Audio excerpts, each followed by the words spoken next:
Ayun, so good morning. Welcome sa day 2 ng ating biglaang North Loop.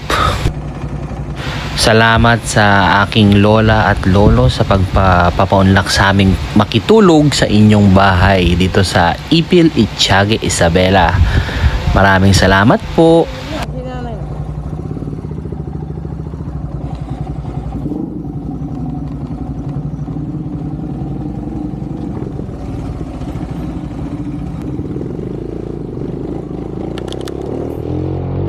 Shout out sa mga tropa kong MRTS dyan.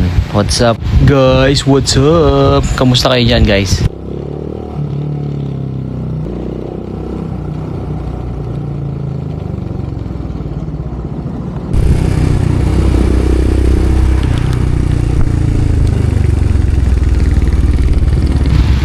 Dito tayo sa Alicia naman ngayon. Alicia. So papunta tayong Ramon. Kakaliwa tayo dito sa may inasal na to, Jollibee. So ito yung parang bypass nila. Apakahaba din ito pero sulit.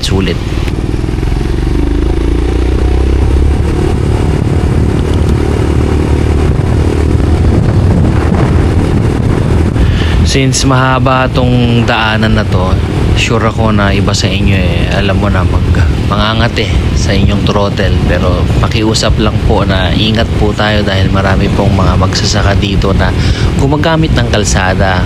Minsan bigla silang tumatawid or something. Make sure lang na okay kayo.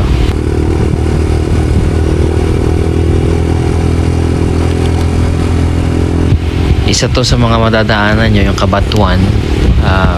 Maraming mga lokal dito na gumagamit ng daanan at hindi lang kayo. So sure lang na mag-ingat. Dadaan tayo dito sa Magdalena na to pakaliwa. Party pa dito ng Cabanatuan City. So enjoy lang, enjoy.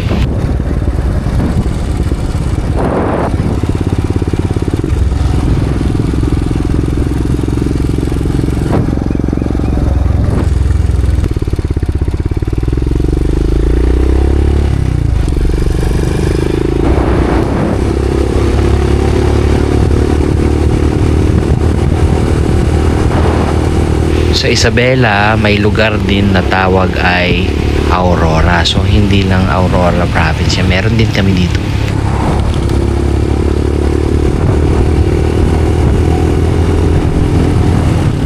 Sa sobrang haba ng Malig, napastop over kami dito sa Shell. Napakahaba, grabe.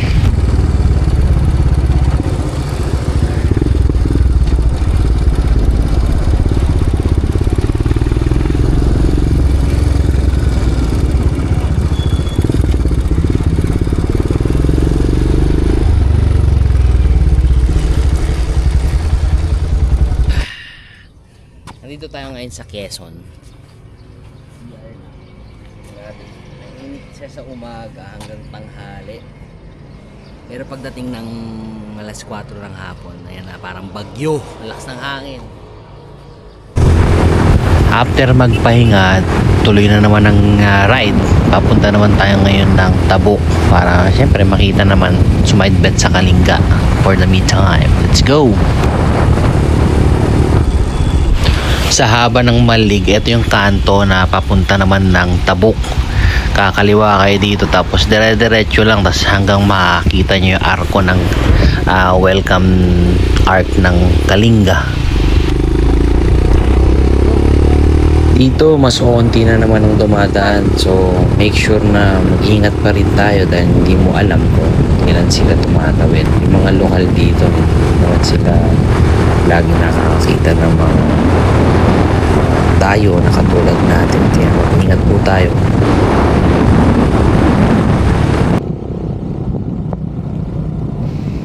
Tulad ng sinasabi ko kanina, mag-ingat tayo dahil syempre hindi naman sanay ang mga lokal dito na mayroong mga bisitang tulad natin. So presence of mind lang ang kailangan. Ingat tayo sa pagmamaneho.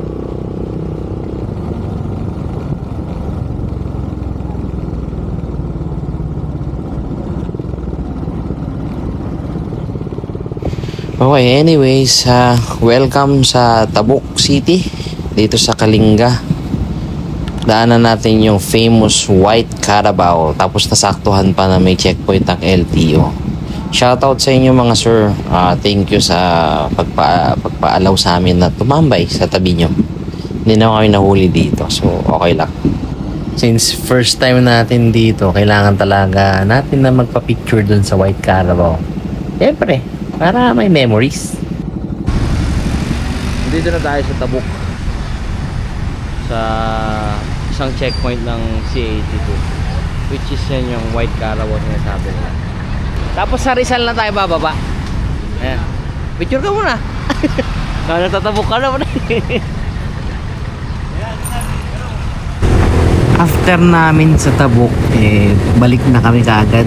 Ngayon, ang next destination naman namin ay ang bayan ng Tuguegarao. Alam nyo kung ano meron sa Tuguegarao? Siyempre, andyan ang Pansit Batil Patong. Tara sa Jeds, Pansiteria. Let's go!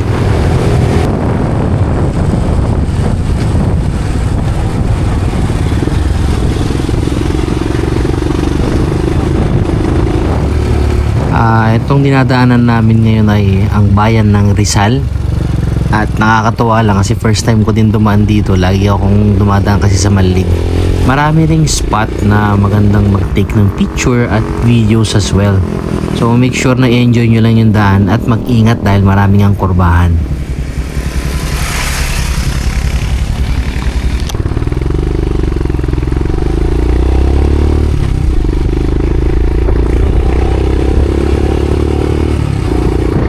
Like I said kanina, maraming magagandang spot dito sa daanan ng Rizal na to papuntang Tuguegarao. So, opportunity, andyan na yung opportunity, di take tayo ng drone shot. Ito na yung paanan ng bundok ng Rizal papunta ng Tuguegarao. Bali sa dulo niyan, kanto, kaliwa is papunta ng Tuguegarao City. At pagbaba natin ng Rizal, nakarating na tayo dito sa Tuguegarao City. Ito naman ang Buntun Bridge ng Tuguegarao. Grabe, laging traffic dito. Hindi ko alam kung bakit.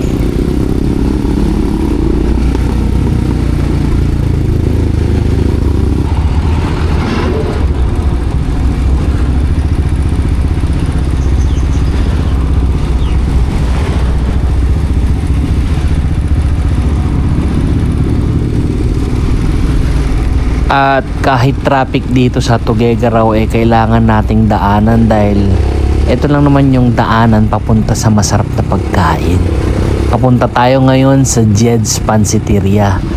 Sinong hindi gugustuhin kumain ng Pansit Batil Patong, di ba? Ano ba naman ako? I-search nyo lang sa Google Map ang Jed's Pansiteria. Marami naman pong choices dito sa Tuguegarao para sa Pansit Batil Patong. Ito tayo ngayon sa Jed's. Jed's Pansiteria. Batil Patong. Batil Tongpats. Grabe oh. Panis. Kain muna tayo. Pansit Batil Patong. Kung gusto nyo naman po kasi pag medyo mabasa-basa lang gusto nyo, lagyan ko. Nilalagay. Pwede. Pwede. Yan. Pero usually, Paano ba kinakain pag ganun natin? Parang pansit lang normal. haluan mo siya ng toyo suka yung sibuyas mo. Toyo suka. Pero mas konti lang sa toyo, baka mamaya Konti sa toyo. sa toyo suka. Okay. Yan Kamusta ang Batil Patong? Masarap. Malinis. Ang dami, di ko naubos. Ikaw? Busog na ako. Solid. At pagtapos namin kumain ng Pansit Batil Patong, diretso na ulit kami sa ride dahil medyo may kalayuan pa ang aming target. Muna tayo dito sa poblasyon ni Gig. Medyo malayo pa guys. At madadaanan mo din pala dito yung famous na bumagsak na tulay. Grabe, nakakalungkot isipin na ganito nangyari dito. Pero ang bagal ng proseso bagal gumawa ng DPWH. Well, ano ba nga bang wag na natin pag-usapan yan. Pass, dito tayo sa ride. Focus.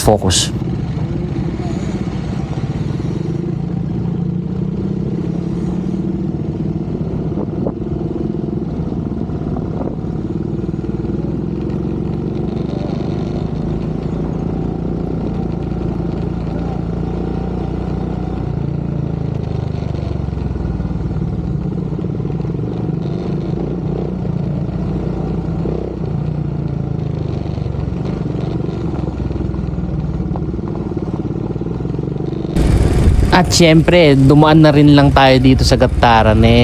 Papicture na tayo dito sa cute na to. Cute ng castle Natutuwa din na kasi ako dito every time na dumadaan ako. Ipapicture na tayo. Since first time nung dalawa, pinicturean ko na din. Smile kids!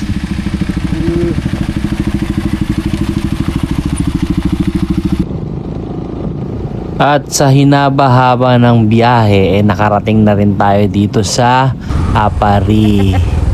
Welcome Art. Ay, nakakapagod pero sulit ang biyahe, guys. Yes! Ang ina. Apari! At hindi lang doon nagtapos ang Apari natin dahil sinagad pa natin doon sa pinakadulo ng Apari. Ito naman yung signage ng Apari. Ganda pala dito, kaya lang amoy danggit lang talaga, pero wala masarap pa rin naman, go lang.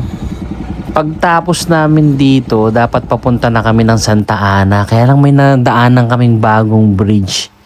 Napakaganda, bagong bukas daw to, at ang pangalan nito ay Kamanaligan Bridge. Dito yan sa Apari. Shortcut ito so hindi ka nadadaan ng magapit kung sakaling pumunta ka ng Apari tas pupunta ka ng Claveria.